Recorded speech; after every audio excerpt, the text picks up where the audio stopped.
This is CBC Nova Scotia News. Tonight, sounding the alarm. A retired firefighter speaks out about growing concerns with the Nova Scotia Firefighter School. Toxic tailings. Nova Scotia gets ready to clean up dozens of abandoned mines across the province. And thousands gather for the annual sandcastle competition in Clam Harbour. After a hot and humid start to the week today with unsettled weather, we're getting close to the end of summer. I'll let you know how the rest of this week is shaping up. Your full forecast is just ahead.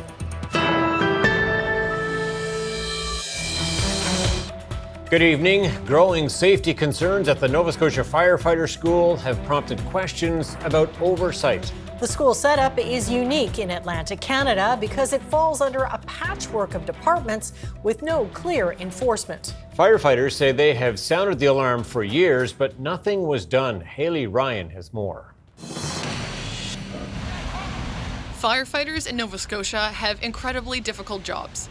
Like other first responders, they don't know if they're coming home at the end of the day.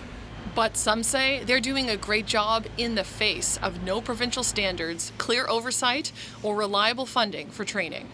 Down here, it's pretty much the Wild West. Denny Prevost of Hammonds Plains is a retired firefighter who spent his career in Nova Scotia and Ontario. He started out in Waverley, where the Nova Scotia Firefighter School is located. Safety concerns have risen around the school since Truro firefighter Skylar Blackie died after being injured there 5 years ago. The Labour Department is working with the school to address 41 safety recommendations from a recent audit, of which 22 were high risk. But I do believe that the province needs to take a much bigger hand in the fire service generally, and I would certainly include training, oversight, financing, all of these things. The fire school uses national training standards, but they're not actually required under provincial law. Well, I don't think the legislation needs strengthening. The legislation just needs to exist because it's not there. The school is a nonprofit. It's run by a board that includes fire service members and the provincial fire marshal. Prevost says the school gets some grants, but heavily relies on course fees and fundraising. You get what you pay for, and unfortunately, I think that's what we're seeing now. CBC asked the province about who oversees the school. They say it's split three ways, between Labour, Advanced Education, and the Office of the Fire Marshal. But it's unclear how often inspections were done or what the fire marshal's responsibilities are. This is very different from other Atlantic provinces, whose schools are often run through the fire marshal's office or a community college. Newfoundland has its own independent fire office. That office and standards are things the Fire Service Association of Nova Scotia have long called for.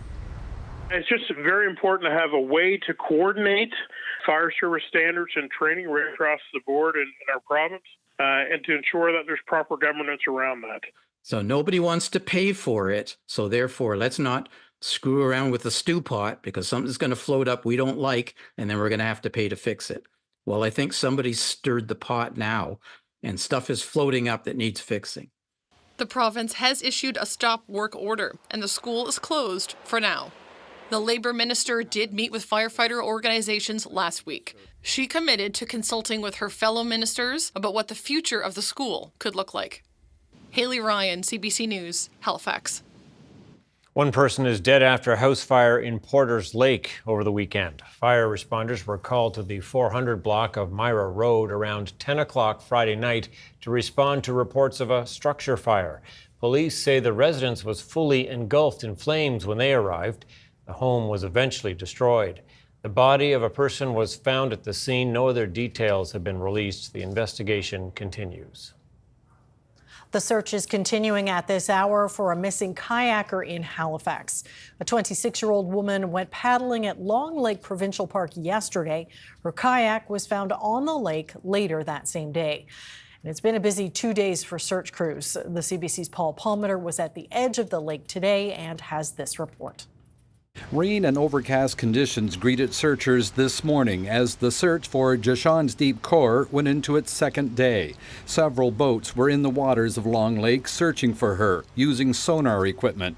She had rented a sit-on kayak from this nearby paddle shop on Sunday. Her boat was later found on the lake right side up with her life jacket and cell phone still on board. That's why the search is focusing entirely on the water and the shoreline.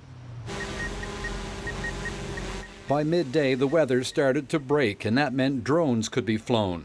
The drones flew high and low over the lake, going in grid patterns to record images and video.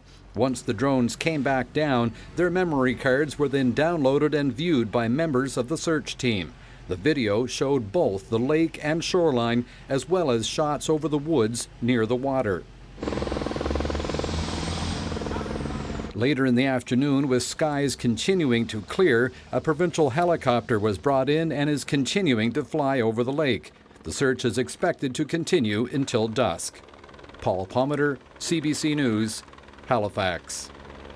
Strong waves and rip currents from Hurricane Ernesto prompted the province to issue a warning today, urging people not to swim on provincial beaches along the Atlantic coast. The rough conditions are also led to a dramatic beach rescue this past weekend. 4 people were swept out to sea in the Cape Breton Highlands National Park. Aaron Potty reports. The rescue happened at Blackbrook Beach on Sunday when the wind and waves were high. Charlotte McDonald Pearson had been visiting the area with family when they noticed 4 people becoming trapped by strong waves. She and 2 cousins, former lifeguards, quickly jumped into action. I knew that they were in trouble because I could see a section of the water, almost like a circle, where the current was quite heavy. I could visibly see they were just going further and further and further by the second. And like I said, at that point, that's when my cousin went past me, and that was my signal. They're in danger and they need help.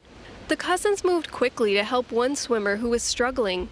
Maura Purcell grabbed her son's boogie board and sprang into action. I was able to grab him and sort of hold him behind a rock. The waves weren't consistent, so we were lucky that we didn't get overly smashed by waves. I was saying some prayers at that moment. And then Charlotte and the other man who was there were able to get him to shore very quickly. Several people worked with the family to make sure everyone was safe. All 4 people, a woman, 2 girls, and an older man, were brought to shore. All are believed to be tourists visiting the area. The women say things could have been much worse. It was extremely dangerous in that area. We all have cuts and bruises all over us. I have had some serious rescues in my past, but I'll tell you, nothing like what I experienced yesterday. McDonald Pearson says although the beach does not have regular lifeguards, they would be helpful, especially for people visiting the area. Aaron Potty, CBC News, Sydney.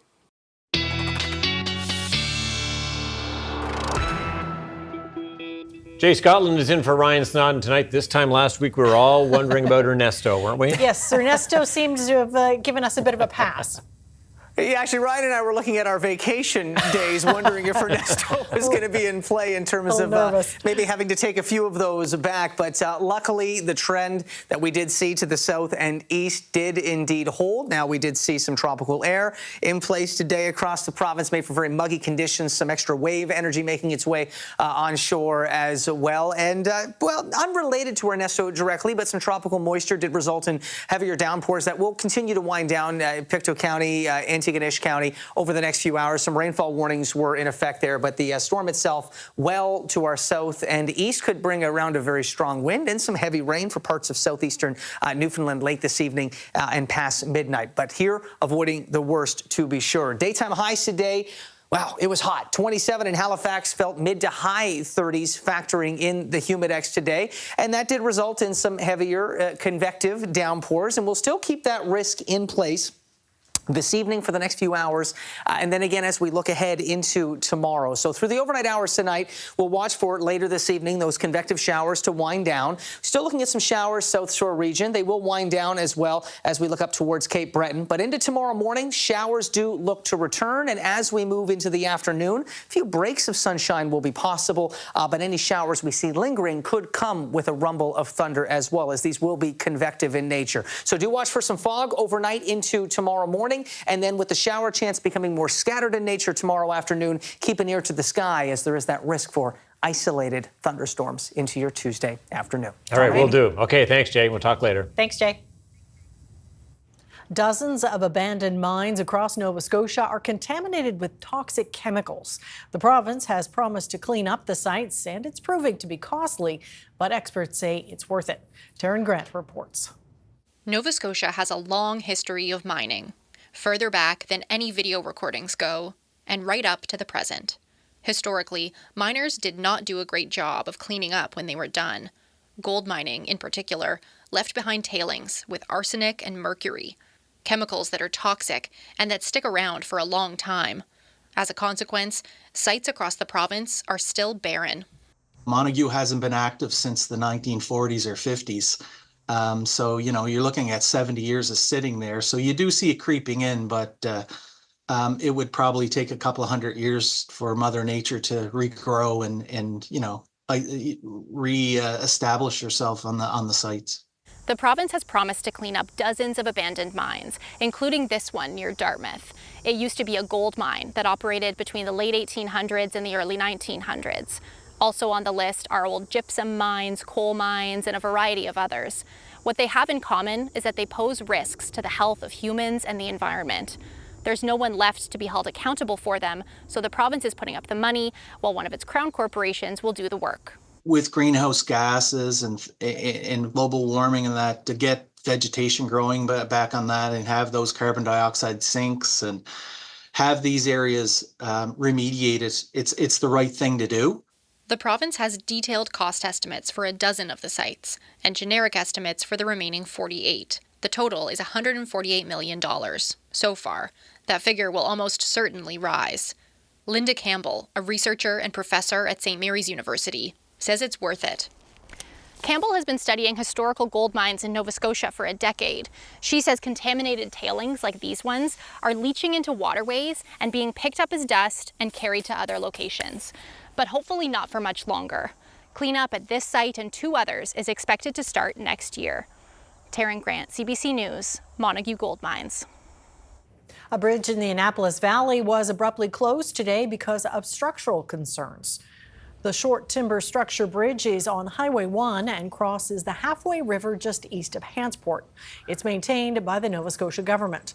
The Department of Public Works says it closed the bridge immediately after being notified of damage, possibly by an overloaded vehicle. The bridge is a main artery into town and traffic will be detoured while repairs get underway.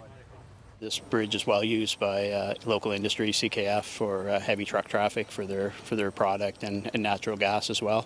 So it's quite an interruption to the traffic coming into the area. Also for emergency response, it's going to be having to go to the Ben Jackson to reach some of our fire district, which is beyond this bridge. Repairs to the bridge are expected to take a few months. Canada's 2 major railways could be shut down later this week. Canadian National and Canadian Pacific Kansas City say workers will be locked out on Thursday, and the union says it's ready for a strike. Negotiations between the companies and its workers are at a standstill. The Teamsters Union is accusing the companies of trying to gut safety provisions. The Labour Minister is urging both sides to work hard to prevent a full work stoppage. One American freight forwarder is already diverting some of its cargo away from Canadian ports. A shutdown could hurt Canadian businesses that rely on rail to move goods and supplies, and it would affect passenger service as well. Giles May-Gaynett of the Canadian Federation of Independent Business says the impact of a strike or a lockout, if it happens, will be felt by many of his members. Think about businesses in manufacturing, businesses in wholesale, retail, agriculture, construction. These are some of the sectors that we think will be hard hit by a work stoppage at both railways company. And I'll talk to Giles May-Gaynett about the potential impacts. He's our newsmaker today, just after 6:30. After almost getting hit by a vehicle, a blind woman says she's had enough of trying to navigate the construction at the intersection of Windsor and Almond Streets. As Juliana Gurio reports, this advocate is asking the city to take proactive steps to avoid people getting injured or worse. As a blind woman, Milena Casanavicius says she would describe the state of Windsor and Almond Street as dangerous. It was here where she was almost hit by a moving vehicle. When I crossed Windsor Street yesterday and then turned right to keep heading north, there was a barricade, so I couldn't cross Almond. So I had to backtrack to where I was from my initial position from the bus stop and hope that the barricade was removed on the other side of Almond so I could cross, which it was. And we ended up going outside the crosswalk and just outside the bike lane where many cars were driving and honking, not one stopped to assist. And thank goodness there was a good Samaritan, a pedestrian on the corner I was trying to get to that helped to pull me onto a safe zone. She invited us to see for ourselves the next day. Not far from her home, a barricade blocks Windsor Street. What are my options? My options are to turn left and risk my life to cross. I am not going to do that. My other option is to backtrack a little bit and head westward on Edinburgh and then do another block towards Almond from Dublin and then back around again. So 3 extra blocks to get to the corner of Almond and Windsor Street, at which point I will not be able to cross. Construction workers moved the barricade while we were shooting, so we kept walking the same sidewalk. When we get to Windsor and Almond, we are met with construction workers and heavy machinery. Casanavicius says uneven roads, signs on the ground, and a lack of working auditory signals make it hard to negotiate these zones. In an email sent the day Casanavicius gave us the walkthrough, a Halifax spokesperson said they contacted the contractor to remedy the issue and ensure the area was accessible for all road users. So we went back to check it out the next day. So we're back at the intersection and the layout has already changed. If you were trying to go north on this side of the road, you would have to see the barricade behind me. So you would cross and cross again on Almond, and there's another barricade blocking your way. This would force you to jaywalk, which Casanavicius says, if you are blind or partially sighted, could be a risk to your life. We asked the municipality again about the changes. They told us city staff visits the site, but that detours and closures will continue to change along with construction. Juliana Grillo, CBC News, Halifax. The province's health app has been updated to include ultrasound reports. Those with ultrasound results completed after August 5th can access the report on Your Health NS app. The report includes such info as the reason for the ultrasound, its findings, the body part scanned, and any comparisons with previous ultrasounds. Images will not be included. The report takes about 14 days to be made available. More than 309,000 ultrasounds were performed in Nova Scotia in 2023. A former professional basketball player from North Preston is using his experience playing abroad to help the next generation come together. Chris Johnson is the CEO of the Tunnel Vision Association, which organizes the annual anti-racism tournament in Halifax. The 4th annual event took place this past weekend. Johnson says the 3-on-3 game is more than learning about the sport. He says the court and locker room is a great place to develop respect for others. It provides them an opportunity to show that it's bigger than basketball. We're all here for the basketball tournament, but there's a deeper message within it, and it comes from the anti-racism, it comes from community building, it comes from giving them an opportunity to play against people that they wouldn't have played against, and then be on teams with people that they wouldn't have been on teams with. When we break it down and do like workshops and classroom stuff, they hear messaging from great people as well. It's just a tie-in community event, and it just gives everyone a chance to respect everyone on the court and also off the court. Over 45 teams from all over the province competed in the tournament this year. Well, Clam Harbour Beach was packed with people of all ages over the weekend for the 44th annual Sandcastle competition. The free event always draws huge crowds to the area, especially on a day as beautiful as yesterday. For sure. Organizers say they were very happy with the year's turnout. About 70 teams registered to take part, but spectators were in the thousands. Oh my gosh, you're at the Clam Harbor Beach Sandcastle competition. It is the 44th competition that we host here. Halifax Regional Municipal staff, as well as the province, and a huge, giant team of volunteers. It's a pretty big event. I'm guesstimating we have approximately 5,000 to 8,000 people here at the beach today. It is awesome. I mean, it's a big job for this big group of people to pull this together for this one-day event. Many days to plan and prep and load in, and of course many days to load out. So having thousands of people here enjoying the beach and the competition today is exactly what we hope for. Well, I'm from Ukraine. I make it first time in my life. I try make it perfect. I hope it will be Peggy Cole. Me, 46 years old, it's the first time in my life. We are here to make a statement and have fun at the same time and enjoy a beautiful beach at the same time and maybe win, who knows, right? But basically we're making a statement about the state of things in the greater HRM and the province, to be honest with you, with regards to homelessness. Whereas most of us, we don't realize it, but we're one paycheck away from being on the streets. And so we're carving today a faceless gentleman sleeping on a bench in the winter, covered with a blanket, to drive the point home that, you know, it's not them, it's not us, it's everybody. It's an everybody situation, it's an everybody problem. Oh, we've been coming here for 30 years now. I think people expect us to see us at this point. So I got no choice now. No, we just love doing it, and the kids love to see it, so, you know. And I've been bringing my kids here since they were toddlers, so, you know. I actually came today with the attitude that I'm not even competing, because I just relax and have fun with it. Thank you everyone for coming to help us celebrate the 44th annual Clam Harbor Beach, and maybe we'll see you next year for the 45th. Wow. It's pretty impressive. There's some talent out there, isn't there? And what a day for it. Not your typical day at the beach, that's for sure. Can you make a sandcastle Not look good? one like No. that, that's for sure. First quick break on the way. Stay with us. We have a lot more to come on CBC Nova Scotia News. Municipalities across Canada are looking for more funding to fix aging water infrastructure. A month after a wildfire scorched almost a third of the buildings in Jasper, local residents are trickling back to the community. And Jay is back next with the full weather forecast. We'll see you in just a few minutes.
All right, so a muggy day today. It sounds like that's going to continue. Bit of a trend, AJ. Yeah, not quite as, certainly not as oppressive tomorrow, but still dealing with some of that humid air in place. And that means anytime we see showers into the mix tomorrow, could come with a rumble of thunder as well. So important to remember, first sound of thunder, do head indoors. Certainly was an absolute hot and humid one today. We saw those temperatures up well into the mid to high 20s. Humidex values were into the mid to high 30s. So very sticky conditions that did fuel some heavy convective downpours. Of course, we saw those rainfall warnings in place, and that rain continues to wind down Pictou County, Antigonish County. That's where you saw the heaviest of those downpours today. So keep an ear to the sky over the next few hours. Showers and some convective showers, some isolated thunderstorms still possible for the next few hours. And then as we edge into the late evening and overnight, we'll begin to see that rain and those conditions start to settle down. Now, some fog patches are possible overnight. Do watch for the risk of some more wet weather to start to make its way in towards midnight for the South Shore region. And then that will work its way east into the morning hours. We'll start to see some showers, some low clouds, some fog to start your day. Across much of Nova Scotia in the morning, area of low pressure sticking with us through the day. We'll keep the risk of more isolated but convective showers that could see some heavier downpours localized, as well as that risk of isolated thunderstorms into your Tuesday afternoon through early evening. And then as that area of low pressure sticks with us into Wednesday, we'll see a mostly cloudy sky, some fog possible in the morning. Keep that chance of showers in and watch for this prolonged area of low pressure, this trough to develop to our west. That's going to see the heavier rain work back to the west as well. And this is where that heavy rain could be more of an issue for parts of western, northwestern New Brunswick, where things will be starting to improve across Nova Scotia. So through the overnight hours tonight, we can expect that chance of showers to return overnight into the morning hours. It'll be a little bit earlier into the morning for folks into the, earlier into the overnight hours, for folks into the South Shore region. You can see those showers returning by early morning for much of mainland Nova Scotia. And then as we take a look into the afternoon tomorrow, temperatures a bit cooler than today. Humidex values will still feel at or above 30 for much of the province. Muggy, not as oppressive as today, but these showers for a wide swath of the province tomorrow could come with some convective downpours. That means that risk of thunderstorms, some locally more moderate to heavier pockets of rain will be possible into tomorrow. And that wind generally from the south to southwest will be fairly brisk as well. Could be gusting for coastal areas over 30, near 40 kilometers per hour. So there's a look at the next 3 days. Not as hot, but still a little on the muggy side and unsettled for your Tuesday. Do watch for some morning fog patches that may be quite dense in areas as well. We'll see a mostly cloudy day on Wednesday with that chance of showers. This is that trough is kind of setting up to our west. That'll see the steadier rain falling west of Nova Scotia. Sun cloud mix for Thursday, and taking a look at that long range forecast as we start to near back to school, of course. Getting into the weekend forecast, still some summer weather left to enjoy. Saturday, Sunday, warm, fairly sunny. At the moment, looking to be dry as well, and temperatures will feel warmer with that humidity. So certainly still feeling like summer when we want it for many folks on the weekend. On the weekend, that's good timing. Pretty good, yeah, I got to say. Okay, Jay, thanks so much. Thank you. Anytime. All right, up next, I'll talk with Jaysmay Gadnet of the Canadian Federation of Independent Business about the potential impact of a rail strike on small businesses in this country. That's our newsmaker. Stay with us. You're watching CBC Nova Scotia News.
Canada's two major railways could be shut down later this week. Canadian National and Canadian Pacific Kansas City say workers will be locked out on Thursday, and the union says it's ready for a strike.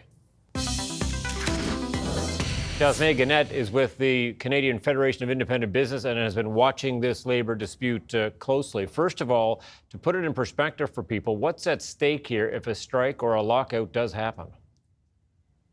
If a strike or a lockout happens on Thursday, it means that both major Canadian railways, CN and CPKC, will be completely shut down throughout the country. So it means no rail services for any small businesses from coast to coast to coast. Obviously, that'll have an impact. How big of an impact do you think that could have?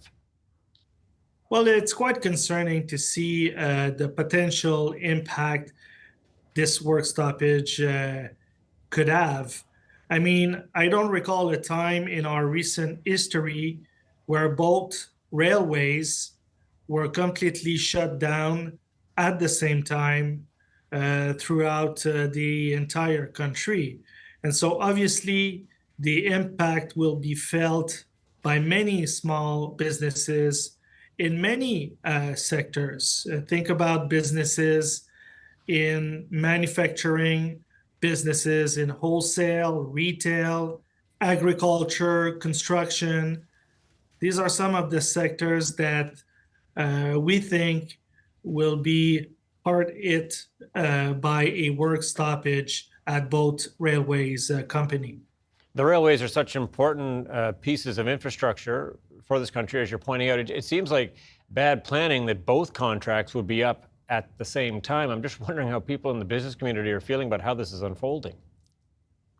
Well, as I said, the business community is quite concerned. It's unfortunate that both railways could be completely shut down at the same time.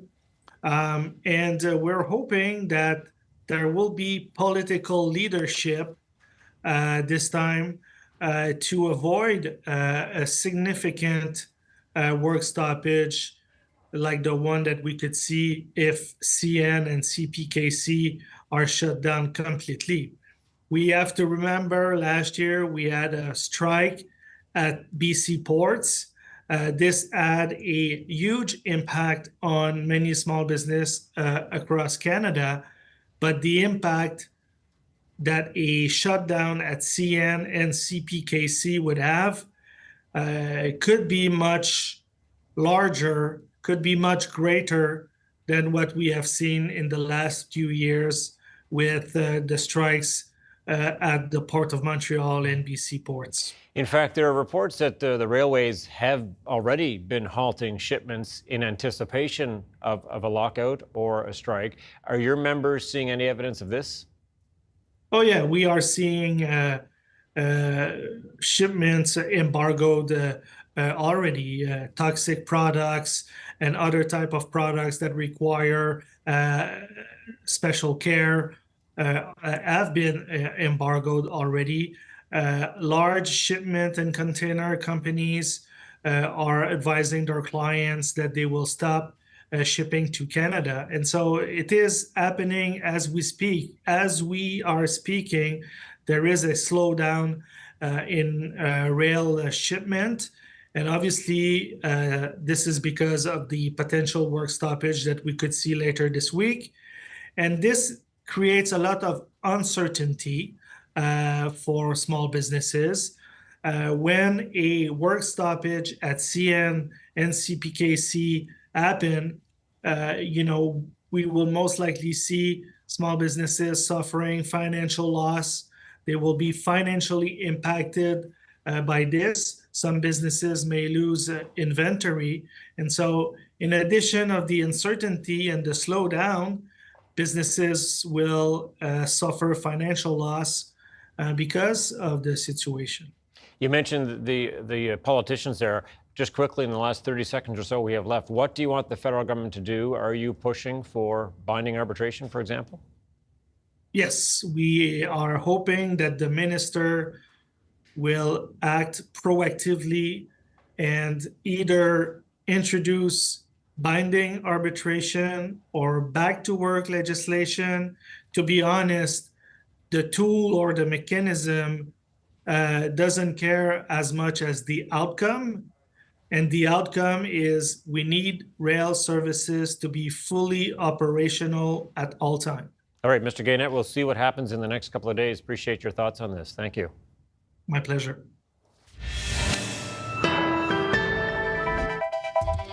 Coming up, the Democratic National Convention kicks off in Chicago with Joe Biden as the keynote speaker.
Welcome back. Aging infrastructure may not be the most popular issue for politicians, but ignoring it can lead to big trouble. Witness the broken water mains in Calgary in June and in Montreal last week. So this week, some municipal and provincial officials in Ontario and federal authorities are meeting to discuss ways to keep infrastructure up to date. Rafi Boudjikanian reports. This broken water main was due for an inspection in just a few months, Montreal says. Now, city crews will have to sift for answers in its wreck instead. I think our actions in the past few years have been showing that climate change or, replacing pipes is not something we just decided to say, we'll see. Knowing how unpopular it is to open the street and change pipes because, it's not sexy. You don't win votes with that. But some say the allure of the aqueducts is on its way. We need to invest in infrastructure. Infrastructure is going to be sexy. You heard it here first. The demand will only rise as more things break down across Canada, says this expert, like Union Station flooding last month.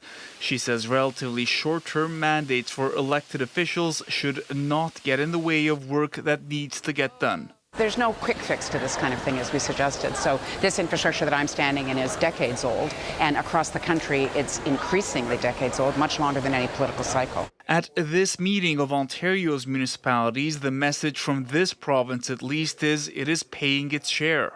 We're building Highway 413 and the Bradford bypass. Shovels are in the ground. But the cities say that won't do. Our members are really keen to sit down with the province and have a thorough discussion about the provincial-municipal fiscal relationship. It isn't working. Municipalities are required to pay for more and more, and a good deal of what we raise in property taxes actually ends up subsidizing provincial health and social services programs. And as municipalities across Canada say the federal government has to kick in more than $2 billion more per year in infrastructure funding, Ottawa says it's not so simple. I don't think Canadians would accept that the federal government would simply cut checks to municipalities with no idea of where that money's going to go. The federal government says it wants to see more accountability on how the money it provides is to be spent. It says it's open to a discussion on long-term changes to funding infrastructure. Rafi Bujikanian, CBC News, Ottawa. The body of a Canadian has been recovered after a yacht sank off the coast of Sicily. The yacht was chartered by British tech billionaire Mike Lynch. He is among 6 people still missing. 15 others have survived. The luxury yacht, shown here before sinking, went down during a storm. Italian authorities say a tornado over the water struck overnight. The Palermo Port Authority says the Canadian who died was the ship's cook and had been living in Antigua. The Democratic National Convention is now underway in Chicago. It is a unique chapter in the party's history, with a sitting U.S. president choosing not to seek a second term and throwing his support behind his vice president. As Paul Hunter reports, excitement for Kamala Harris as their potential nominee has reached a fever pitch among Democratic delegates. With the Democratic Party convention in Chicago barely even underway, the lengthy lineup here, anything and everything Kamala Harris. We got this. It's clear, no matter the feeling Democrats had under Joe Biden just a handful of weeks ago, the feeling now in that party is that Harris suddenly seems unstoppable. It is exciting. It is exhilarating. People have a new surge of energy that they have now, because when she wins, we all win. I haven't felt like this since I was a kid when Obama first ran in 2008. And obviously, like, the magic of, like, the energy is just so powerful. What a turnaround it's been as Democrats gather to formally nominate Harris on Thursday as their candidate for the White House. Surging in the polls, including in some of those key battleground states, the next level vibe is tempered only by the reminder the election is still more than 2 months away and much can change. Key to Harris and running mate Tim Walz is to maintain the enthusiasm through to November to work to get the vote out. We'll sleep when we're dead, when this is done, but not now. Not now. Harris, Harris, you will see. Indeed, there are hurdles ahead. Demonstrators outside the convention area reminding Harris they want action on the Israeli war in Gaza. A much smaller crowd underlining there remains an independent candidate who could siphon away votes. And then there's Donald Trump, who, despite the remarkable popularity of Harris, still has remarkably resilient popularity among Republicans. His backers, also in Chicago, on their views of a potential Harris presidency. Socialism is death, destruction, shortages, and that's exactly what will happen if Harris gets elected. Underlining a fierce, likely ugly battle remains, even if this week in Chicago, few here seem worried. Everybody loves her. I mean, there's so much enthusiasm about Kamala, so I believe there's going to be a landslide. It's going to be a landslide. Paul Hunter, CBC News, Chicago. Jasper, Alberta is slowly coming back to life nearly a month after a third of the community was devastated by a massive wildfire. The Yellowhead Highway through the town has been reopened, but only specific vehicles are allowed to stop. Terry Reith has the latest. I'm still standing. His own home reduced to embers, a third of his town wiped out. Jasper's mayor remains optimistic about the future. But seeing people come back, says Richard Ireland, has been hard. It is so tragic, and so I am there to do what I can to support my community generally and those individuals who might call on me for support. The Yellowhead Highway through Jasper has been reopened to traffic, but officials are warning people not to stop unless they're residents, contractors, or helpers. There is no checkpoint at the entrance to the community, but there is strong RCMP patrol with clear directives on that front. And just a reminder to visitors that there are no hotels, there are no restaurants, there are no businesses open, and we do need the space to get our residents and our businesses back on their feet. So we ask you for your kindness and respect in that. Still, slowly the park is coming back to life. Meat Hot Springs, east of Jasper, is now open. The Icefields Parkway between Jasper and Banff could reopen in 2 to 3 days, but so far, that's the extent of it. The backcountry areas have not yet been opened up for a variety of reasons. In some cases, we just haven't been able to have a chance to assess tree damage and other road issues. The wildfire that caused so much damage is now considered as being held, which means it's not growing or spreading, and cooler, wet weather is helping crews to bring it under control. Still, there is no word on when Jasper National Park will fully reopen. Terry Reith, CBC News, Edmonton. Legendary TV talk show host Phil Donahue has died. He is widely credited with revolutionizing daytime television. Prejudiced whites do not want to recognize black. The Phil Donahue Show countered the typical daytime programming of game shows and soap operas. It built a reputation as a forum for tough questions on hot-button topics, such as equal rights for women and minorities. And he was the first to incorporate audience participation in a talk show. Donahue cleared a path for other daytime hosts who followed him, including Oprah Winfrey, Ellen DeGeneres, and Montel Williams. Phil Donahue was 88. Canada's farming industry is eyeing a more sustainable solution for raising pigs, chickens, and even fish, feeding them bugs. Researchers are experimenting with insect-based animal feed. And as Alexander Silberman tells us, it could be a game changer for feeding the planet. This room especially is an adult cage room.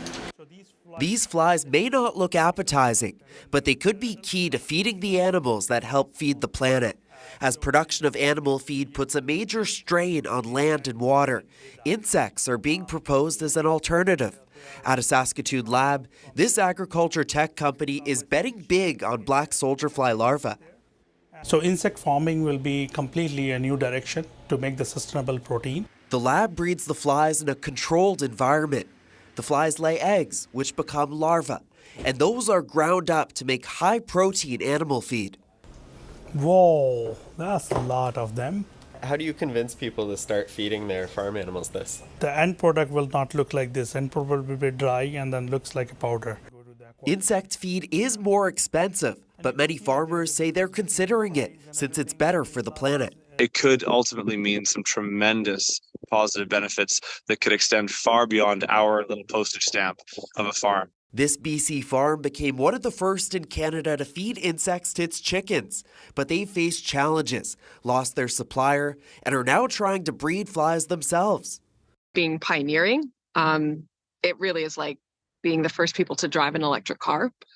You might have the car, but there's no charging stations. While it may be challenging, this expert says insect feed is better for the environment because flies grow in a small space and can eat food waste. We want to be using land, which is our precious resource, to be growing food for human consumption rather than for the animals that we eat. Duncan says insect food could be widely used in Canada within the next few years, once technology helps lower the cost. Alexander Silberman, CBC News, Saskatoon. Canada's main stock index climbed today, helped by a boost in the financial and industrial sectors, while U.S. stock markets also made gains. Here's a look at where things closed.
All right, I know it's only Monday, but that weekend is looking pretty good. Yeah, keeping an eye on that, are we, Jay?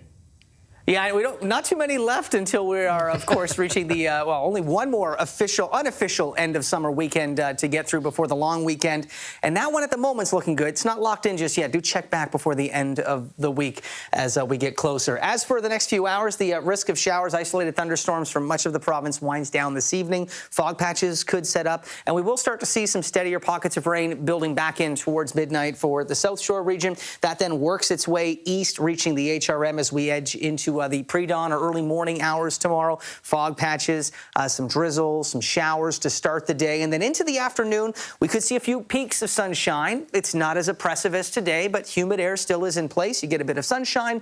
You get some isolated showers that bubble up that may come with a rumble of thunder. So keep an ear to the sky afternoon into the early evening before things wind down. So starting out tomorrow morning with some fog patches, some showers to start the day for the HRM in the morning. As we edge towards the afternoon, that's where you start to see maybe a few breaks of sunshine developing, but we may see an isolated thunderstorm developing as well. Wind from the south to southwest will be brisk. That'll see temperatures low 20s, feeling likely around 30 or even into the low 30s for many inland areas tomorrow. So it still will be a bit on the muggy side, just not as oppressively humid as what we saw across the province today. All right, we'll take it. Thanks so much, Jay. You got it. Okay, the flower carpet event in Brussels has been turned into street art this year, bringing a modern take to a decades-old tradition. I just wanted to illustrate the diversity of Brussels, the way of all the Hood are communicating together with their own identity, historical of language and difference, and make Brussels a whole. Big, unique city, super dynamic. The artist used nearly 1 million flowers to carpet the city's historic central square. It's 70 meters long and 24 meters wide. It took more than 100 volunteers about 6 hours to complete the floral puzzle. This year, they used fresh dahlias to fill up 80% of the carpet instead of the traditional begonias. And that is stunning. That is gorgeous. What a centerpiece. All right, that's it for us tonight. Thanks so much for watching. We'll see you next time. Good night.